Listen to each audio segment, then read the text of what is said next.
Bref, les bugs dans la vraie vie.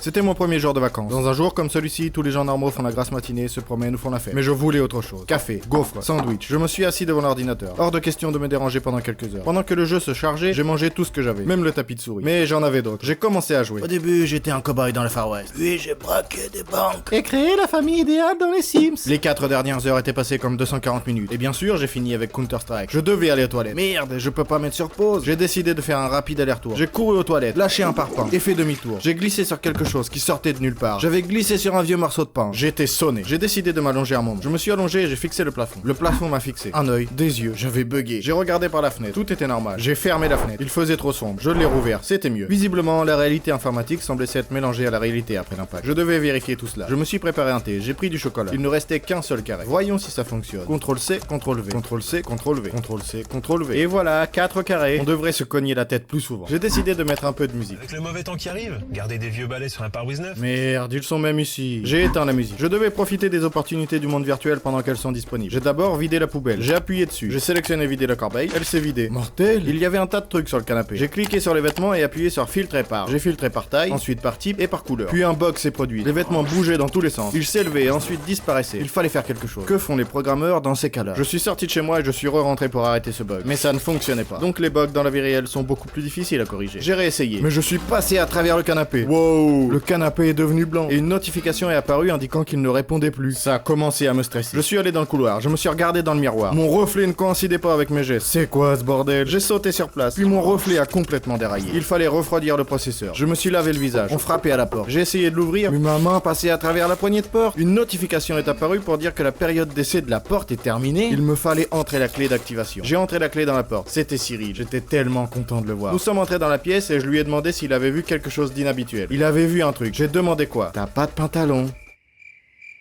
Mon pantalon buguait aussi. Je lui ai montré le canapé qui répondait plus. Il ne comprenait pas. J'étais donc le seul à voir les bugs. Je devais faire comme si tout était normal. Sinon il va penser que je suis fou. Il voulait boire un thé. Aucun problème. J'ai ouvert le placard. Il y avait du café et du thé. J'ai saisi délicatement le thé, mais ils ont commencé à changer de place. Que faire? Surtout pas de panique. J'ai pris les deux. Cyril m'a regardé. Les paquets n'arrêtaient pas de changer de main. J'ai suggéré qu'on joue à un jeu. Devine dans quelle main se trouve le thé? La gauche? Ah merci. Tu as deviné. J'ai allumé le bouilloire. J'ai sorti un paquet. L'eau commençait à bouillir. Je l'ai versé dans une tasse, mais elle s'est évaporée. C'est rien, il ne peut pas voir les bugs. Pour Cyril, cette tasse est remplie de thé. Je lui ai tendu la tasse. Il a dit qu'elle était vide. J'ai répondu que c'était une blague. Cyril a demandé pourquoi j'utilisais une chaussure au lieu du bouilloire. Il avait raison. J'ai décidé d'expliquer à Cyril tout ce qui m'arrivait. Il m'a écouté attentivement. Puis il est devenu blanc et une fenêtre. Pas de réponse est apparue au-dessus de lui. Génial. Puis tout autour de moi ne répondait plus. Le frigo, la télévision, le tapis. C'était mauvais signe. Maintenant plus rien ne répondait, y compris moi. Je devais faire comme sur l'ordinateur. CTRL Alt DL. Le gestionnaire des tâches est apparu avec un tas d'applications. J'ai appuyé sur fin de tâche. J'ai été projeté en arrière et tout est devenu sombre.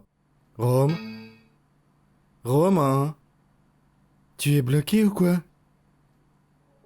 Incroyable. Bref, les bugs dans la vraie vie. Mes amis, nous avons travaillé très dur pour cet épisode. Alors s'il vous plaît, abonnez-vous à la chaîne et aimez cette vidéo, car c'est très motivant pour nous. Vous pouvez également regarder les vidéos précédentes sur notre chaîne, elles sont également très intéressantes. Merci.